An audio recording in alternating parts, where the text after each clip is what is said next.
ऐसे माध्यमांतून नहीं चलेंगी नहीं चलेंगी। गैस का दाम आधा करो। स्मार्ट मीटर, महागाई आणि बेरोजगारी विरोधात बहुजन मुक्ती पार्टीचे जिल्हाधिकारी कार्यालयावर आंदोलन।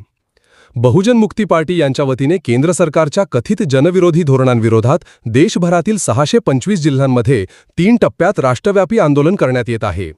जिल्हाधिकारी कार्यालयावर मोर्चा काढून स्मार्ट मीटर, वाढती महागाई, बेरोजगारी, महागलेले पेट्रोल डिझेल तसेच घरगुती व व्यावसायिक गॅस दरवाढी विरोधात तीव्र निषेध नोंदविण्यात आला।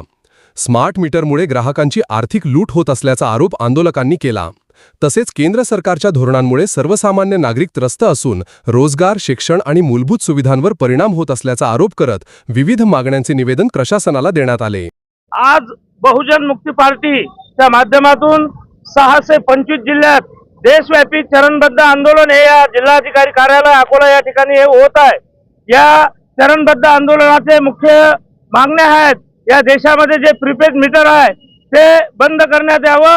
दुसरा आजचं जे चरण आहे, आजचं चरण हे चुला जलाव चरण आहे। या देशामध्ये आम्ही पाहत आहोत की जे सिलेंडर 400 रुपयाला भेटायला पाहिजे ते सिलेंडर आज 1000ला भेटते आणि हे या देशातल्या लोकांसोबत धोकाधडी करत आहेत। म्हणून या आंदोलनाच्या माध्यमातून आम्ही या देशातल्या सरकारला असं आवाहन करतो की हे सिलेंडरचे भाव त्वरित कमी करण्यात यावे, अन्यथा याच्याही पेक्षा उग्र आंदोलन बहुजन मुक्ती पार्टी मोठ्या प्रमाणात करेल व याला सर्व जबाबदार हे भारत सरकार असणार आहे। एवढंच या ठिकाणी बोल।